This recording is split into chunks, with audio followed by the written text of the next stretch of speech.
platform is it's advocacy, education, and service. We were created 96 years ago as a arm of municipalities to advocate in Washington and in Baton Rouge on municipal and local government issues. Great. It was our first day of our annual convention, of the 3-day convention, and our highlight was at our open general session was the Governor's Candidate Forum, and we were very privileged to have all 7 of the major candidates attend. We gave them 10 minutes just to speak on their vision for Louisiana should they be elected, and we also provided them with 4 questions to address on specific municipal and local government issues that are very important to our organization and the other local government organizations around the state. Well, my number one priority is to support Louisiana and every one of our citizens. And in order to make Louisiana better, I don't know how you couldn't also support local government as well. So the things we would do for local government are the same things we would do for all the citizens of the state. I think that's extremely important. I think that's been part of the problem here in Louisiana is that we try to cherry pick who we want to support and who we don't want to support. We want to support everyone. And we want to make sure that the power of government goes from Baton Rouge and moves more into the locals' hands. I'll give you an example. As Attorney General, when we settled the opioid litigation, and the state was slated to receive $750 million.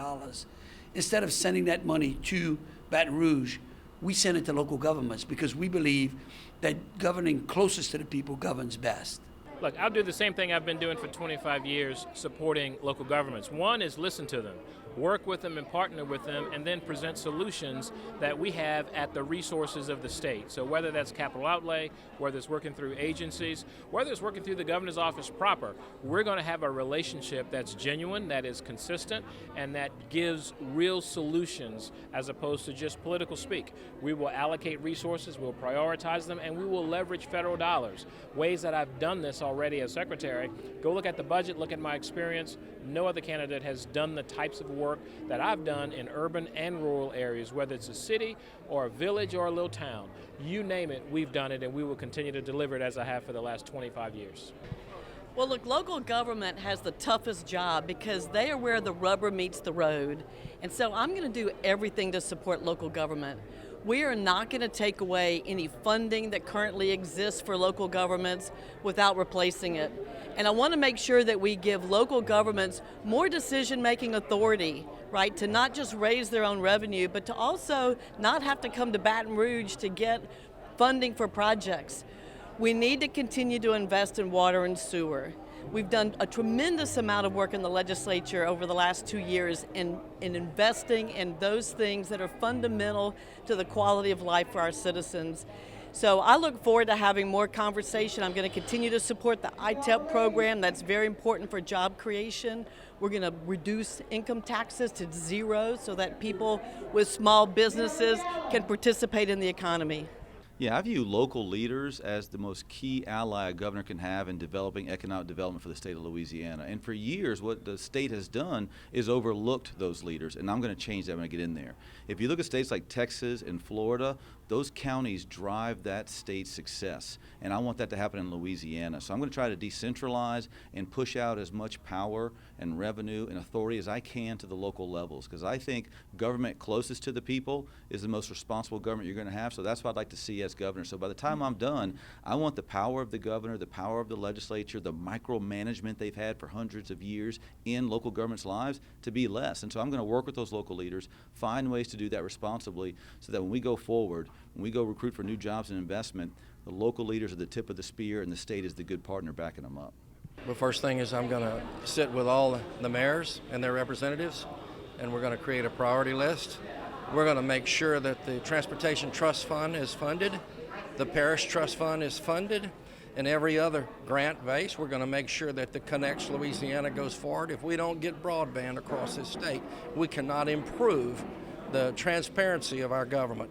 And so I'm the candidate that says we're going to be a transparent. So we're going to get broadband across the state. Just recently, I think it's called the Gumbo Fund, funded $170 million of grant money to 50 parishes, to rural municipalities. So we're going to see that every fund like that has money, that these cities get the broadband, that their roads get fixed, And Jerry, we got an $18.8 billion backlog for fixing our roads. I mean, it's been pathetic the way it's been handled. I mean, I'm from Calcasieu Parish. We waited 20 years on a bridge. They haven't even chosen a location for the bridge in Baton Rouge yet. So we got bridges got to be built. So we're going to prioritize everything. We're going to make sure municipalities and parishes have their money. And I'm going to have a wide open, and we'll have a office. Anybody can come talk to me, but we'll have a liaison with the Mayor's Association. And so any mayor can come in, and any problem, we will be there, because government has to be at the local level. But my job as the governor is to make sure they have all the money that they possibly need, because our roads are terrible. And so if that answers the question. And there are a lot of nonprofits. There are a lot of programs that are available. We just got to do the work to get the money and send it down. And I'm just pointing out the one I just know recently. And recently, I think one of our towns just entered into a private government agreement with a company to do their own broadband work.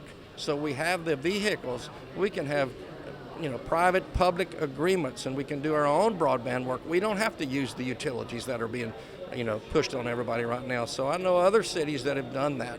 And so these things can be done. We just got to stay informed. We got to keep them educated, and they have to have liaison to the governor's office.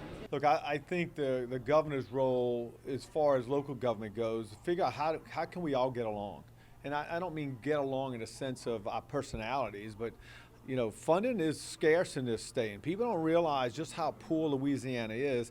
And I don't think anybody's done a real good job, especially since I've been around Baton Rouge, is at explaining where the state is financially and just how broke we really are and how much we are so reliant on federal dollars. I mean, we're number one in the country in per capita for federal money that comes into the state. That's not a good thing.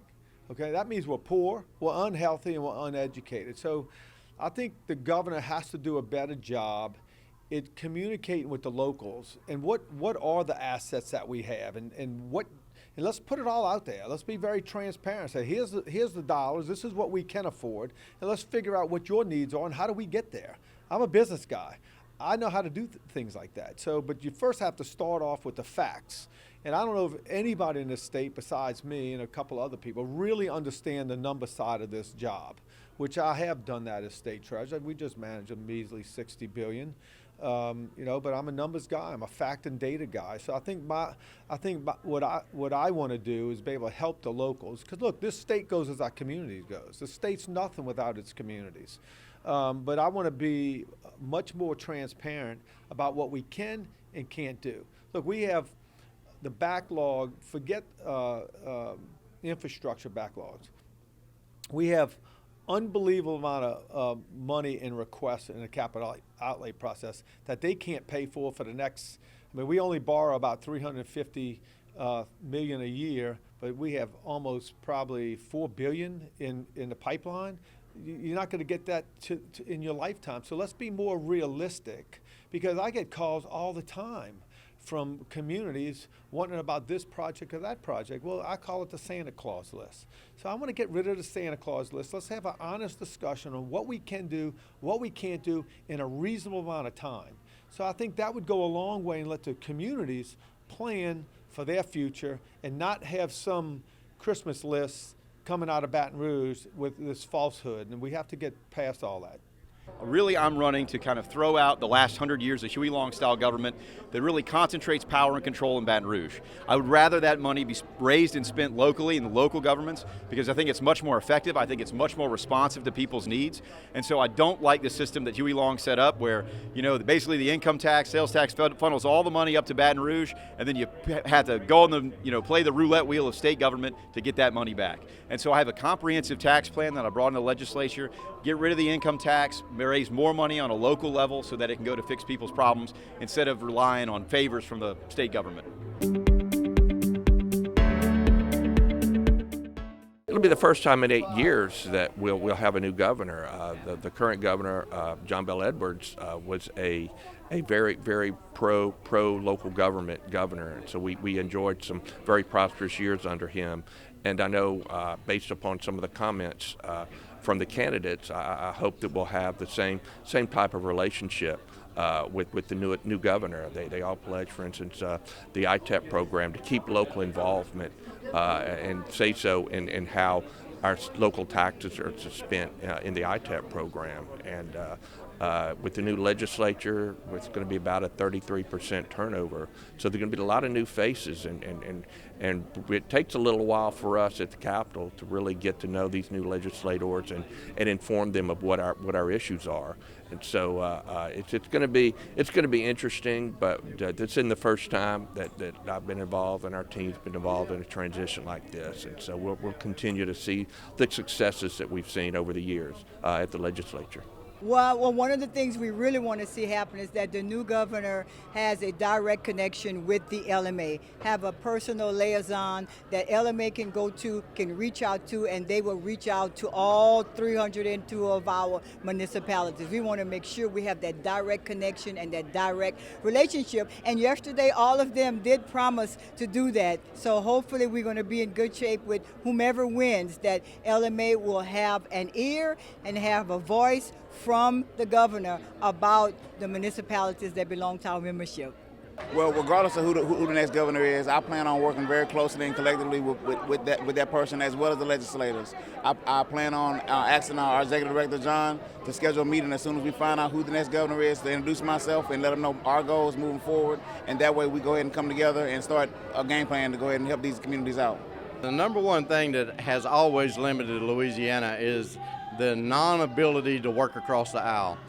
We need to forget about the Democrat and forget about the Republican behind people's names and work together to make this state better. And I think that you're going to see that change in this election that's coming up. One of the things that I want in our town is for its cleanup, and that means demolition of houses. That means improving our streets. So those are the types of things that we need revenue in order to do those things that the citizens need, because ordinarily we don't have the revenue to do those things. I think local government, as much as I heard the candidates say here at the LMA convention, is their priority. That doesn't always seem to be the case once new folks are elected, but I hope that local government continues to have a seat at the table. Our municipal association obviously is so valuable in that to us, and having the opportunity to serve on the executive board, I know that probably better than most, but at the same time, I'm hoping that we'll find a way to get the resources that do come from Washington to the state, to the parish, that ultimately get more to the local municipalities, especially those that are more rural, that are really struggling financially as well as resource-wise. The American Rescue Plan dollars were great help to our state as well as other parts of the country several years ago when they came in, and our folks are really using them to really infrastructure to more modernize their cities and their municipalities, and it's just a variety. And we were very lucky when Treasury revised the laws that allow them to use their funds without a lot of the usual restrictions that you see with federal funds. That money has been a lifesaver and a salvation, a lifeline for especially the small communities, because they're able to take care of the infrastructure. Sewer plants, water lines, gas lines, all of those things that they couldn't fix before because they either didn't have the money or they didn't have the match money. So what the ARPA funds are doing now is allowing them to fix those projects, and now they can get things going, get their infrastructure going, and continue to promote their city. And that's what's so important and so vital for all of our especially our small communities. The Community Broussard is investing in our infrastructure, so we have been looking at projects and funding projects with the help of our ARPA funds to bolster our rapid growth. We started a new sewer project. We have some new developments coming into town, and we're using that towards a new sewer lift station and gravity flow lines for our new development and existing homes as well. We dedicated those ARPA funds for water and sewer improvement. So just recently we had a well went down, so we had to dedicate some of those funds for the well, but the remainder of those funds will be used for matching funds with federal grants. Based upon the criteria that was originally put out for ARPA, that has changed quite a bit and allowed a lot of cities to use it for drainage that was not included in the first. It was more in line with sewer and water infrastructure projects. But now that criteria is widened out and allowed a lot of communities to use it in places they absolutely needed it and not have to spend it in an area just to spend it. We used it for a annexation project that we had going on to install new sewer lines in that area, and it has been a blessing to us. We've done a lot with the ARPA funds, mainly infrastructure. Infrastructure has been the theme for the last 2 years, to be able to do things with that money for infrastructure that we would have not been able to do. We've done sewage and drainage, and we bought vehicles and everything that we could to enhance the city. And now we're using the rest of the funds now for community stuff in the parks and stuff like that, so that people can really see that we're using it for. So it's been awesome for me. Any and all funds that we're getting, a lot of our funds are going to drainage. A lot of our funds are going for roadways right now. I mean, that seems to be the biggest thing that we're dealing with. But I'm getting funds just about everywhere. State, federal. I mean, I go after as much as I possibly can. And so, yeah, most of it, though, I got to say, is the infrastructure. Well, we tried to be a little more strategic with it. We borrowed money, $11 million, and then we were able to invest that while we were waiting on all the other funds to be transferred to the city, whether it was coming from a grant through the state or a grant through the federal government as it relates to CDBG and that type thing, and then put all of that money together along with the ARPA money, and for us do close to a $28 million infrastructure project that covered everything from streets to drainage to some much needed sewer lift station improvements, as well as taking some of that money and putting some, for the first time for us anyway, generators on some of our more important water wells. So just in case that one moment happens where you lose everything, you don't at least lose your water supply. And we've had that happen once in 24 years, but it still happens. So using the ARPA money for all of that is a project that's in process now as far as a major capital improvement, and we wouldn't have been able to do it without being able to pool that money together to make it happen. What we have done is we're assessing what we need done, and we've prepared a list that will we think best benefit our community, because this type of funds doesn't come very often. So what we're going to do is we're going to prioritize the list, and we're going to go from there. We're running from water to sewer to fire department to chief of police to community to beautification. We're going to use all those categories, and we're going to try to assess some funds to them, and then we'll communicate the results of it to the community.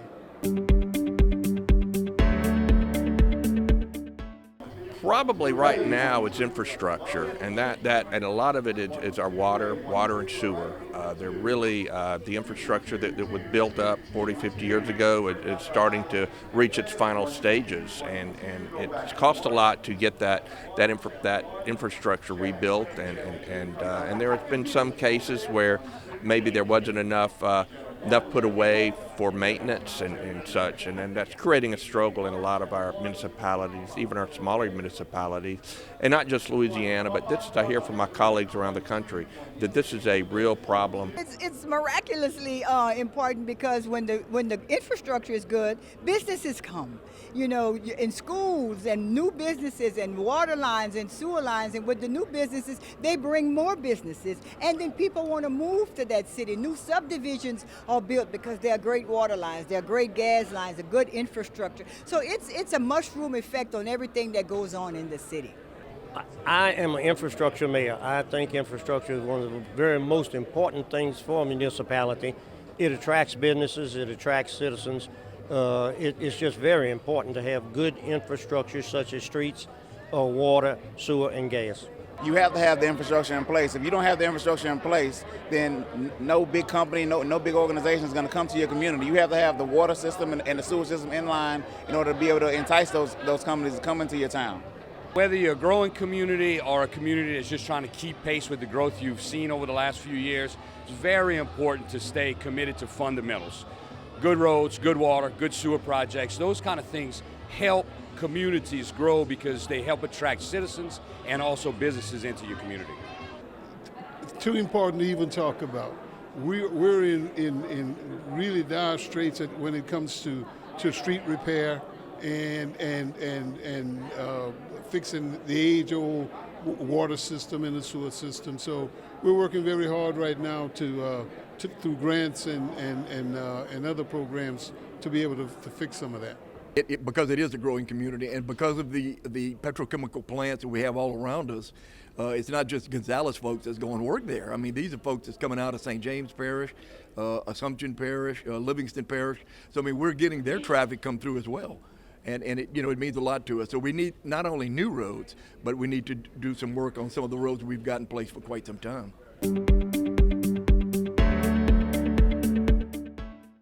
Pretty much all of the workshops today dealt with rural Louisiana, and that is so important because finally we have recognized the fact that our rural areas have been in decline for a number of years, and our young people are leaving, and we're trying to change that. We're trying to, quote, revitalize rural Louisiana and let people know what a privilege it is to really live in the rural areas and try to have the kind of things that are needed there to want to keep people in rural Louisiana. We have worked in trying to get the word out to all of our planning districts, which we have 8 in the state. We've been working with them and have in fact contracted with them to help us write grants, since there are so many grants coming down from Washington and a few from the state, that we're working with our planning districts that are all already in place and have grant writers to help us write grants for our rural communities. Our topic today is fighting blight across the state. We're going to use some case studies from Baton Rouge and the lessons that we've learned to help others, fight their blight in their municipalities. What is the hurdle to fighting blight? In Baton Rouge, it's making notice and proper title and adjudicated properties, but across the state they have similar problems, and we're going to talk about all of those and some of the ways that we're helping to combat that. I would say that the biggest catalyst of blight is vacancy. So reducing vacancy, encouraging redevelopment, and investment in your municipality can reduce blight significantly. Our workshop today dealt with the problem that many communities have with vacant buildings and building owners that have no incentive or no initiative to do anything with their building and let them remain vacant, unused, unoccupied, and deteriorate over time. And so we provided some information on incentives and also some sticks to kind of prod them along to make them do things with their buildings. What advice do you have to municipalities around the state? Do something. If you've got building owners that haven't done things with their buildings, you need to implement an ordinance that will make the building a nuisance to these building owners so that they get up and take some action in restoring their buildings, getting them back into use, and again occupied, especially in the downtown area. Our workshop today dealt with how we can provide additional support and resources to local communities so they can best address the litter problems in their communities. What kind of progress have you seen? It has been tremendous, with the help and the support, the leadership from the Lieutenant Governor's office, and with the support of our state legislators, we have been able to expand our program fourfold in just 1 year. Why is litter abatement so important? Well, it affects everything. One, it affects every community in Louisiana, period. It affects safety, it affects health, it affects quality of life, it affects business and tourism. There's not another issue that is so widespread and it affects so many people on so many different levels, and together we can solve it.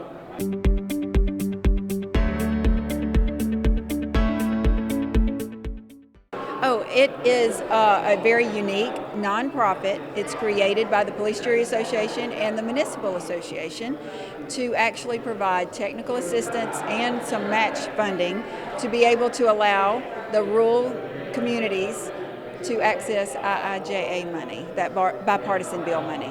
What potential does this have for rural Louisiana? Oh, the potential, I mean, the sky is the limit.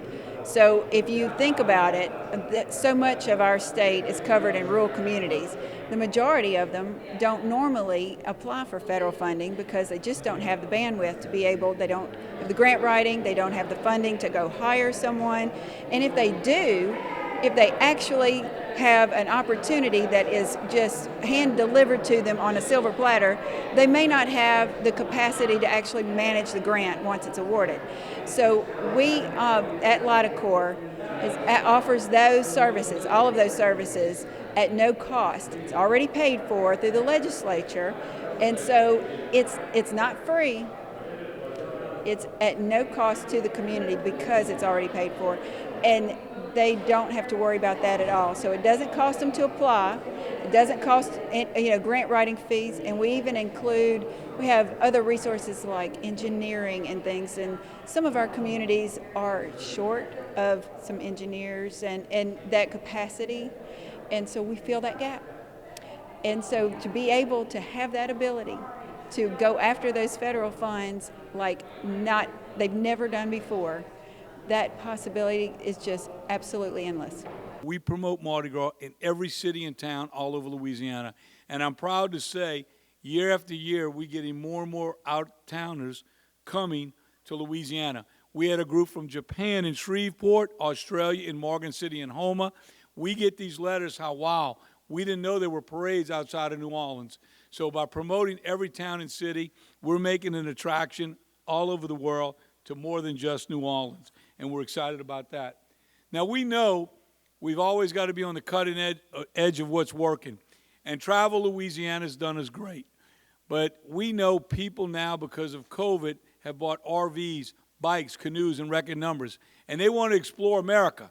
So we just changed our site to Explore Louisiana, and we kicked it off with this little video.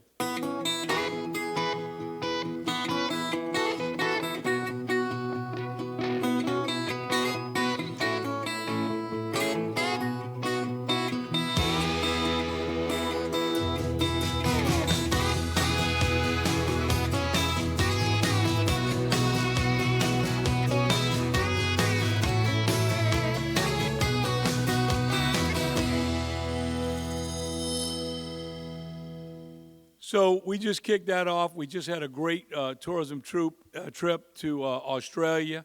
And let me tell you, that's a long flight. And when I first got elected, I went to a conference in Arizona, and South Dakota got up and said our #1 international market is Australia. They come, they rent a car, they go to see every city and town in South Dakota, and it's like they spend a lot of money. And I'm thinking, what's in South Dakota? So when this lady got off the stage, I went over to a table, introduced myself, ma'am, why does Australia come to South Dakota? What do you have? She said, not much, but I go there. And they want to do business with someone they know. They all use a travel agent or a tour consultant because it's so far. So I came home and said, hell, we're going to Australia. Well, COVID canceled the trip, so we went and booked this year, and we knocked it out the park. We brought all of the spices, the hot sauces, and all the Cajun recipes, and we taught the chef in a restaurant how to cook gumbo at Touffet. And we had about 120 travel agents each night, and we showed videos of Louisiana, and the cook talked about all he was preparing, and said, I hope you enjoy the meal. And I said, look, how's the gumbo? And I said, man, it's great. I said, well, that's pretty good. But to get the real stuff, you got to come to Louisiana. And I tell you, we're seeing a difference already. They love to drive. They love to see 2 or 3 states. There's direct flights from New Zealand into Houston and Dallas now. So we're going to see a great influx of travelers from Australia. And I tell you, this international market, we've done so good prior to COVID that for the first time ever, Louisiana, usually they give grants to New York, Chicago, and California where international visitors always want to go. Well, for the first time ever, Louisiana got a $300,000 a year grant from the U.S. Department of Commerce International Trade to go to 3 new markets.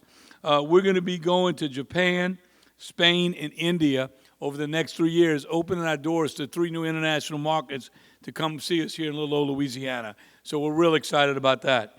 We're going to give a recap of where we're in the tourism industry and what we have planned for the future. Every town and city is just as important as the next. We want to promote every city, every town, every event all over Louisiana. And just coming out of COVID a couple years ago, we're going to have to keep our foot on the gas for the next several years to get back to those record-breaking numbers we enjoyed before COVID.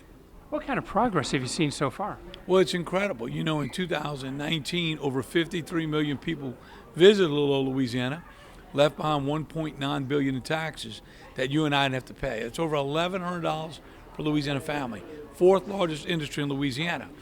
We knew getting back there was going to take some time. But last year, we actually did a lot better than we thought. Over 40 million people visited last year. We didn't expect that good a year because the airlines were not back, the hotels were not back. So now, I believe this year, 2023, we'll be close to breaking a record, but surely by next year, we'll be back to setting record numbers in tourism all over Louisiana. Your nation's military is needed now more than ever.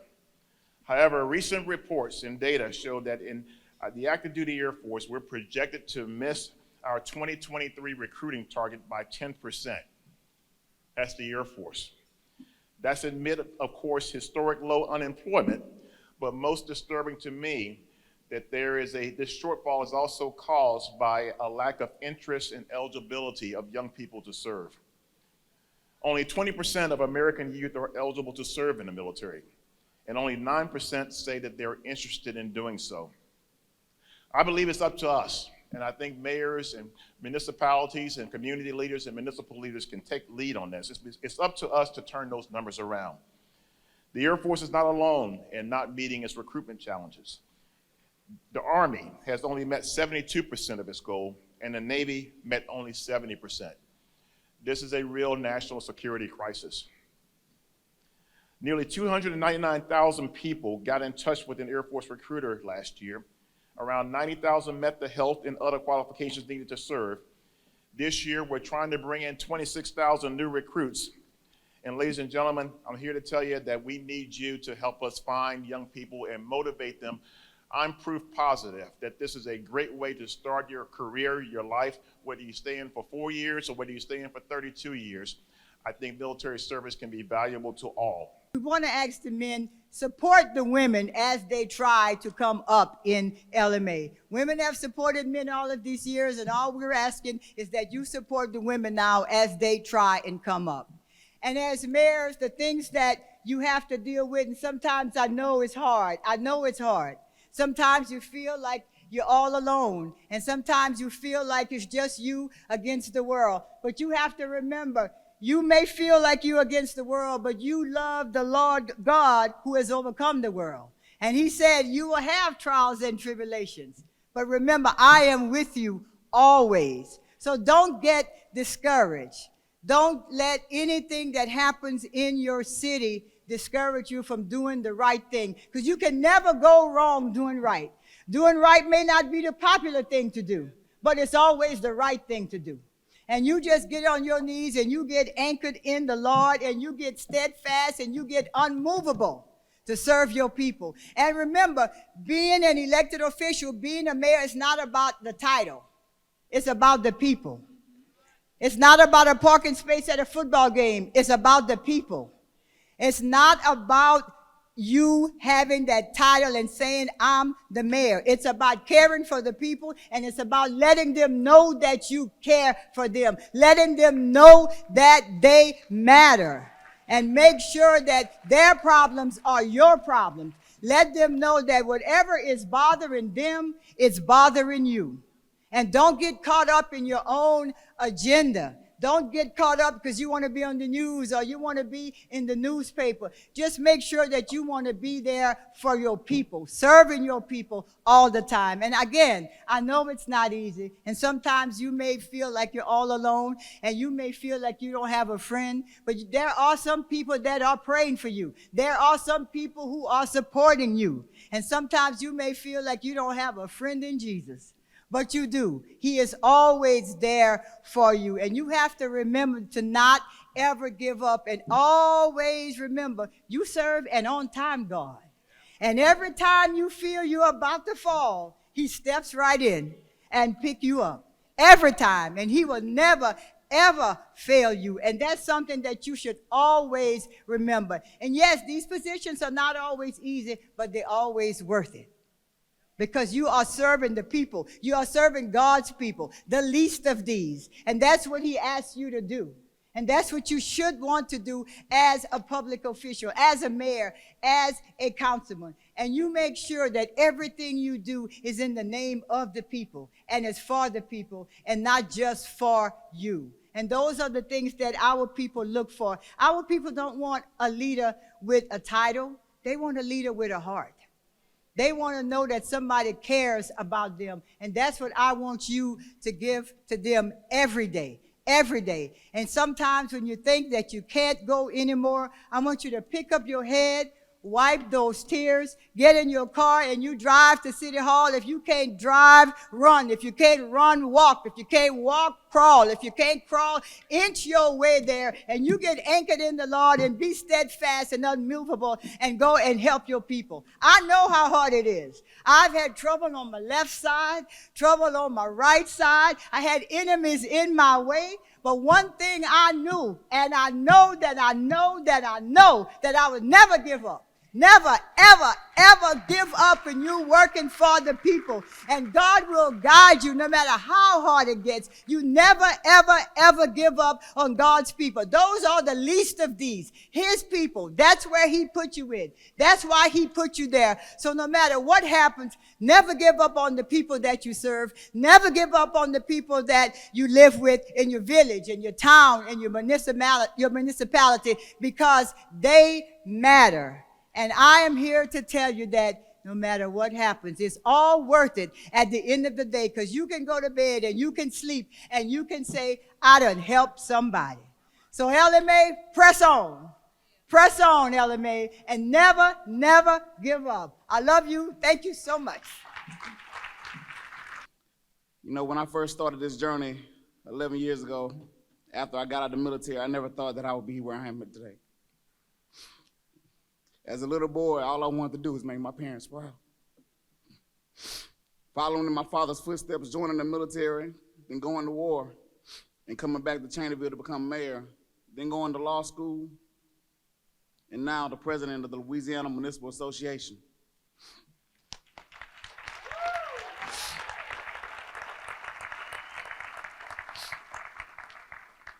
I don't take this lightly, because as I stand here today, I'll be remiss if I didn't acknowledge the trailblazers that came here before me and paved the way for me to be able to serve you in this capacity. Mayor Hawkins, becoming the first black president of LMA, as I watch you and your son and how you planted those seeds and instilled those values in him, for him to grow to become the man that he is, I know that you're proud of him. As I look at my mentor, Mayor Fields, I'm blessed to have had you in my corner.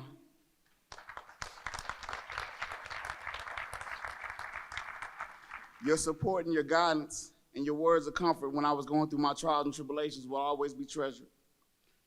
From Mayor Washington to Mayor Riggins, who I met briefly, but I've always heard others speak very highly of him. And I knew he was a man of great value because I see those great values in his daughter, Dee Dee. Mayor Lewis, who took a chance on a young mayor and appointed me to this board right here, I will forever be grateful for your leadership and your guidance. And finally, Mayor Vadrine, it was my pleasure to serve under you as you made history, becoming the first female black president of LMA.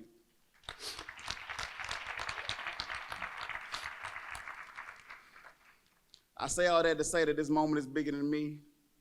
It's bigger than Cheneyville, it's bigger than Rapides Parish, it's bigger than Louisiana.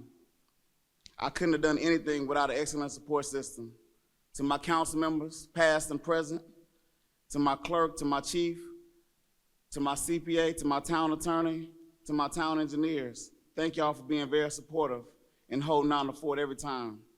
I appreciate each and every one of you. To my bosses and my colleagues, thank y'all for supporting me and always allowing me to be me and taking a chance on me as I came out of law school to help me thrive to become better at my craft each and every day. To my parents, thank you for raising me and introducing me to God at such a young age and allowing me to venture out on my own and letting me know that it was okay to fail just as long as I got back up.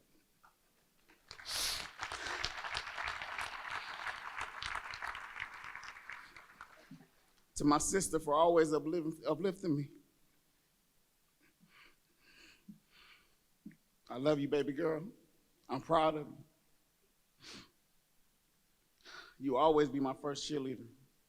To my brother Dennis, who will follow me through the ends of the earth, I love you, bro.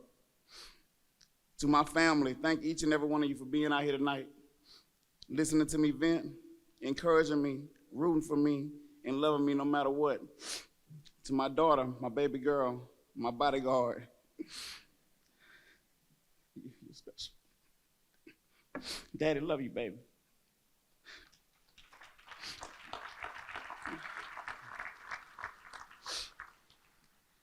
To my son, Braylon, my mini-me. When I look in your eyes, I see a younger version of myself. I'm proud of you both. To my partner, Tiffany, thank you for having my back. I know the road hasn't always been easy, but you've always been my rock.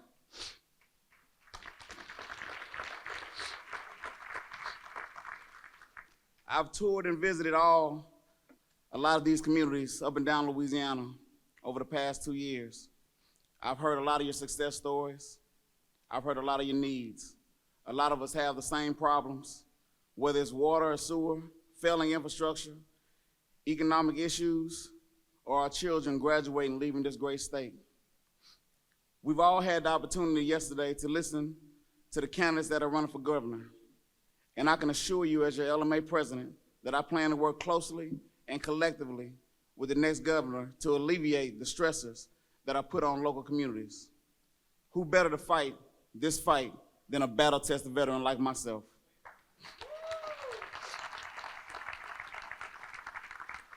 My plan is to continue to work with the staff to educate communities of the resources that LMA provides, not only those resources, but others like USDA, DRA, and LIDACorp. For far too long, funding such as grants and information and low-interest loans have been released, and by the time the information is disseminated down to our communities, the deadline has already passed. I plan on bridging that gap because those funds that aren't in our communities are some of the reasons that our children are leaving this great state. Y'all have heard how passionate I am about our young people. One of the first things I did when I was president of the Louisiana Municipal Black Caucus was implement the Riggins and Sampson Memorial Scholarship to help first-year and second-year students with the cost of college. At this time, I would like you all to join me in hearing from this year's recipients. Hi, my name is Mallory Evans. I am currently a student at LSUA where I have a 3.8 GPA. Whenever I graduate, I plan to pursue a career in elementary education. Hi, my name is Kiana McGee. After graduating, I plan on attending LSU School of Veterinary Medicine. My name is Grant Hebert. I currently have a 4.0 GPA. After graduation, I plan to attend physical therapy school. Hi, my name is Christopher Speech, and I want to thank Mayor Johnson and the Louisiana Municipal Black Caucus for supporting my educational journey. When I graduate, I hope to pursue a career in psychology and to become a child psychologist. The Louisiana Black Caucus of local elected officials supports higher education and young adults striving to better themselves.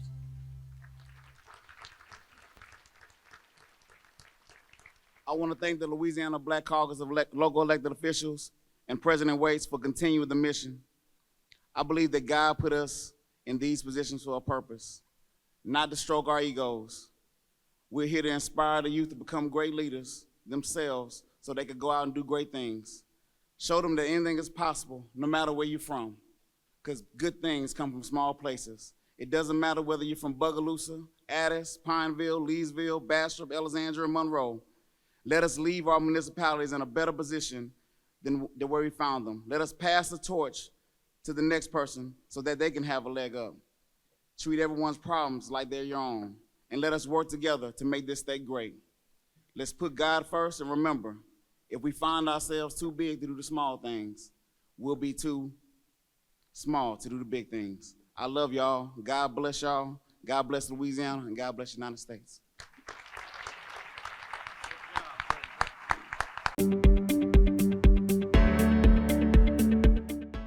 The night begins with the community development category, which recognizes outstanding achievements in community development, which is public transportation, citizen participation, public buildings, Main Street improvements, development plans, parks and recreation, beautification products, and promotion of community projects, strategic planning, or cultural enrichment.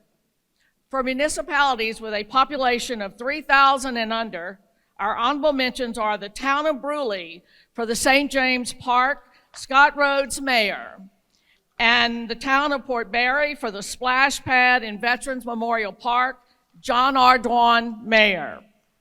Congratulations. And the winner in this category is of community development, the town of Cheneyville for the for the park revitalization. Congratulations, Mayor Derek Johnson Sr. In the division of 3,001 to 10,000 population, the honorable mention are the town of Ball for the children's playground, Mayor Gail Wilking, and the town of Richwood for the health and resource fair led by Mayor Gerald Brown. And the winner in community development is the city of Plaquemine for their development of the Fort Area Park.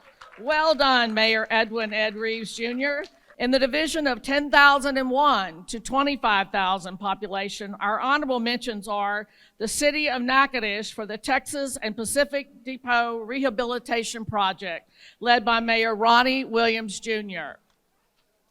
And the other honorable mention is the city of Pineville for keys to the renovation of Keys Park, led by Mayor Rich Dupree. And the winner in community development is the city of Broussard for the Envision Broussard Phase 1. Congratulations, Mayor Ray Burke. Now we move on to a very important category in these days and times, economic development. This award recognizes outstanding achievements in the calendar year for industrial development, industrial parks, location expansion of business and industries, tourism, community promotions, or workforce development.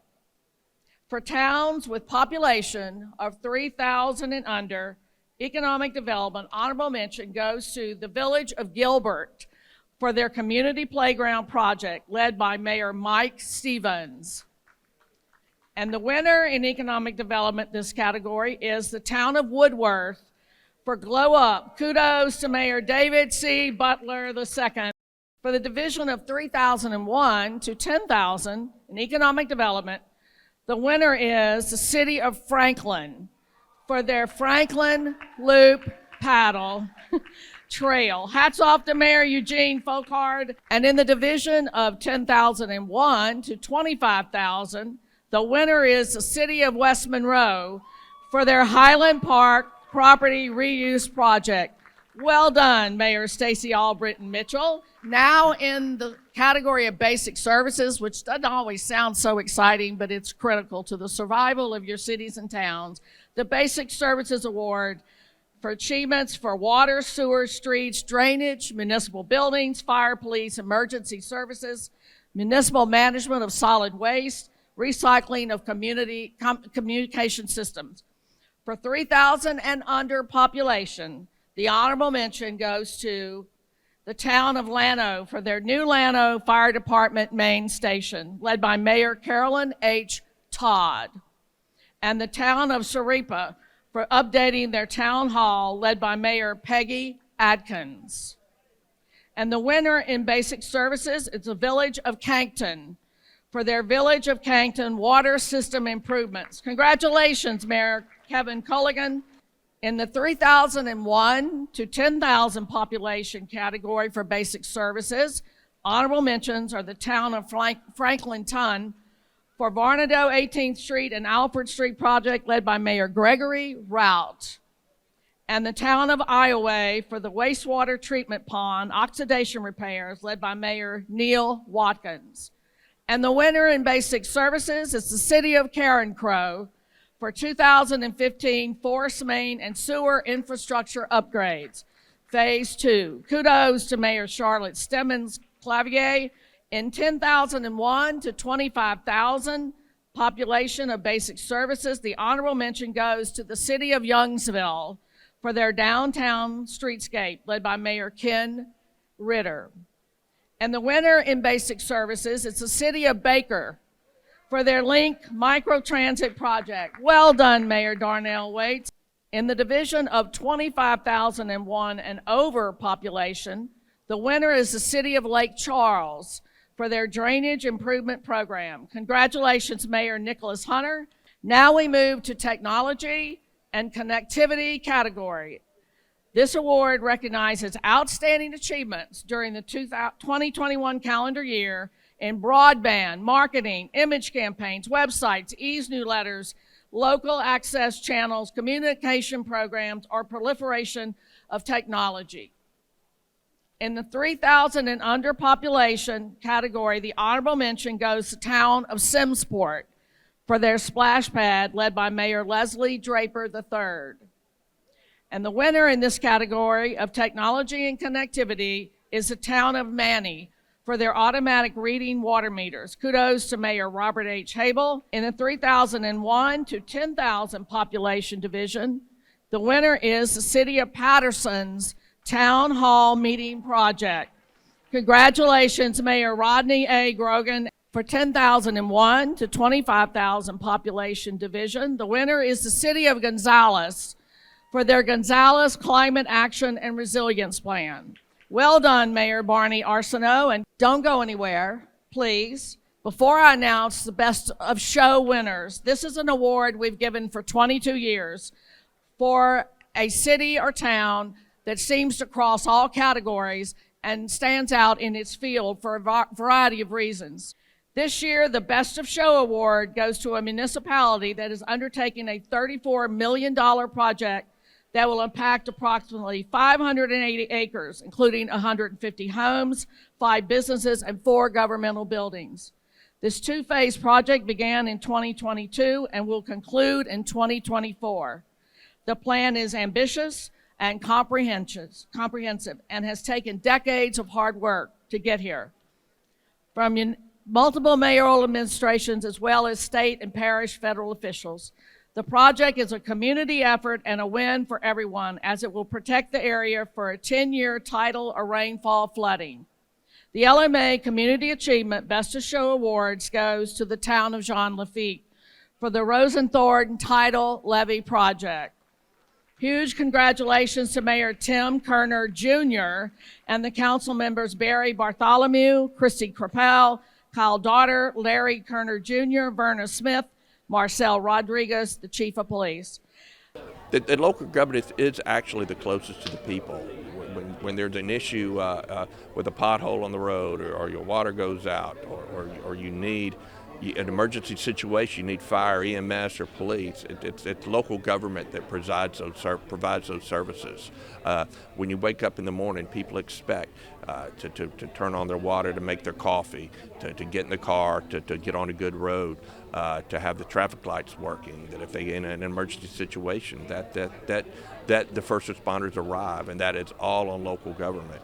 And it's our responsibility, and we are very, very proud of that. And I think that people do realize the value of local government when it comes to just providing basic services. That is the backbone of government, the local government. That's where it all starts. And they need to realize, even though they're small and they're local, they are vital to what happens in Baton Rouge, what happens in the legislative session. They matter, they are valued, and we want them to continue to get involved. Contact your legislators, contact the senators, contact the representatives. Let them know what your needs are. Local government is the bread and butter of Louisiana. It is the staple. You have to have local government in order for the state to operate. Local government is the backbone of Louisiana. You know, I'm going to be representing 303 municipalities.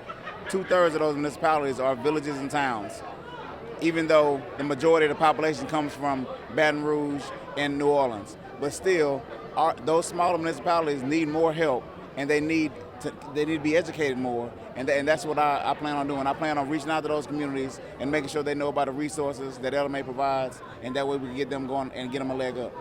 Well, I think one of the coolest things about local government is you really can make a difference if you get involved, if you get on different boards, and your vote most definitely makes a difference.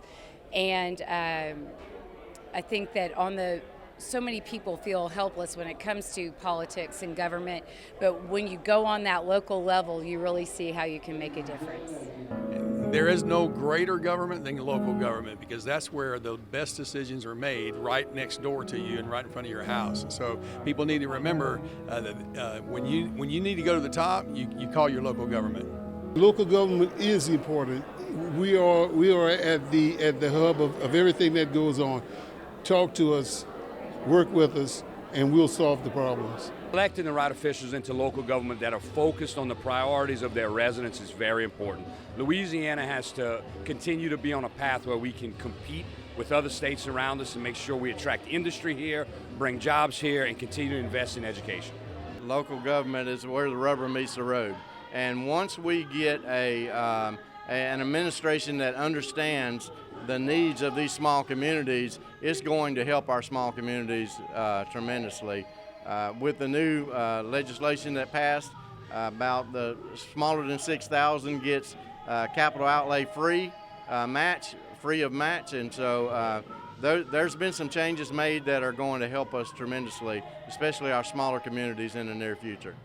Local government is what makes this company work. I've been in the military for 27 years. This is what we fight for, the freedom at the local levels to be able to run your own government and do the things that you can for the people that you know every day.